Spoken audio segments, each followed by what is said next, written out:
Fast food, Hebrews biscuits. Chapter 2, 11 through 13. Both the one who makes men holy and those who are made holy are the same family. So Jesus is not ashamed to call them brothers. He says, I will declare your name to my brothers. In the presence of the congregation, I will sing your praises. And again, I will put my trust in him. And again, he says, here I am, and the children God has given me. He is not ashamed of us before the Father. You see, I don't think we can quite grasp that because we deal with shame. Timothy Keller, in his books Ministries of Mercy, and there's a link to buy the book, it's amazing. He puts up 4 concentric circles to talk about the depth of the fall of man. It says, outwardly we fall physically, in both in our sufferings here on earth and physical death.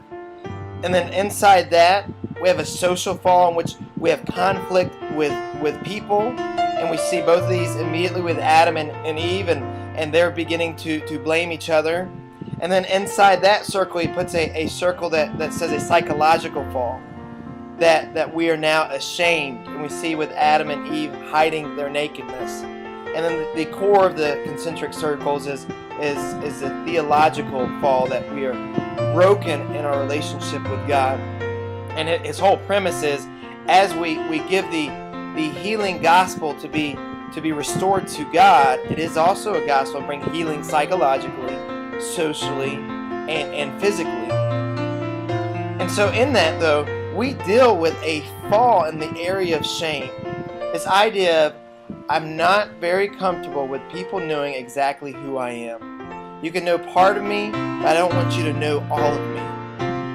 And yet Jesus isn't ashamed of us. And he's pretty clear, and John says, if you are ashamed of me in the presence of people, I will be ashamed of you in front of the Father. And then Paul says, but why be ashamed? He says, I'm not ashamed of the gospel, that is the power of salvation for all who have believed, the first for the Jew and then for the Gentile.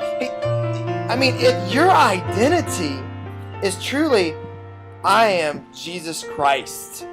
He has restored me to him. My purpose is for him. I no longer live for my glory. If you do something and people start to give you glory, immediately say, hey, I have been given gifts for a very real reason. My purpose is to take the glory of Jesus to the ends of the world. Live for his glory, but don't just live it.